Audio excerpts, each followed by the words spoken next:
In late September of 1973, I set out with GS on a journey to the Crystal Mountain, walking west under Annapurna and north along the Kali Gandaki River, then west and north again around the Dhaulagiri peaks and across the Kanjiroba, 250 miles or more to the land of Dolpo on the Tibetan plateau. GS is the zoologist George Schaller. I knew him first in 1969 in the Serengeti Plain of East Africa, where he was working on his celebrated study of the lion. When I saw him next in New York City in the spring of 1972, he had started a survey of wild sheep and goats and their near relatives, the goat antelopes. He wondered if I might like to join him the following year on an expedition to northwest Nepal, near the frontier of Tibet, to study the Baral, or Himalayan blue sheep. It was his feeling, which he meant to confirm, that this strange sheep of remote ranges was actually less sheep than goat, and perhaps quite close to the archetypal ancestor of both.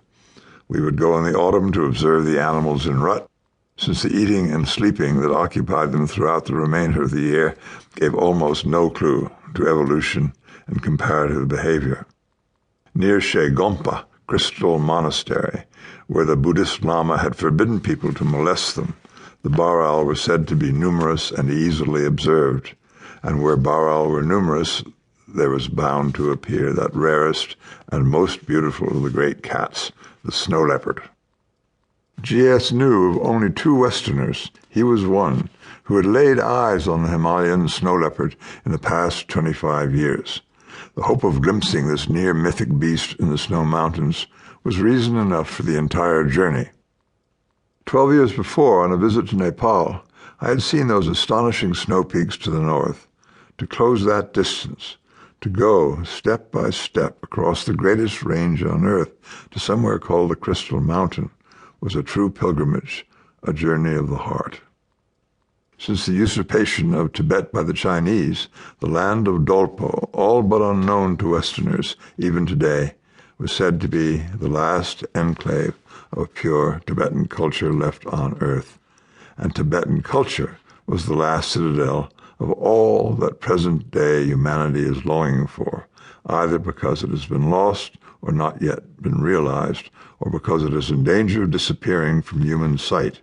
The stability of a tradition which has its roots not only in a historical or cultural past, but within the innermost being of man.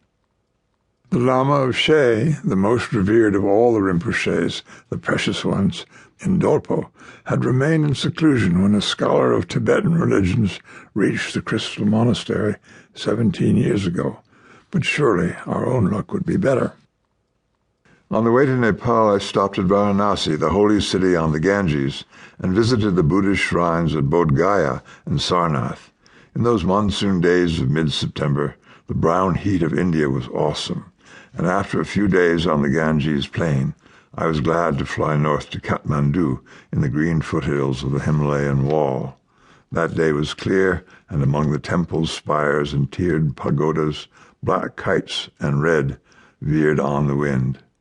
The dry air at 4,000 feet was a great relief from the humidity of India, but in the north the peaks were hidden by thick clouds of the monsoon, and by evening it was raining.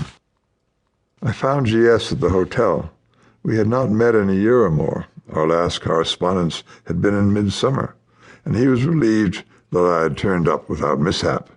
For the next 2 hours we talked so intensely that I wondered later if there was anything left to speak about in the months ahead.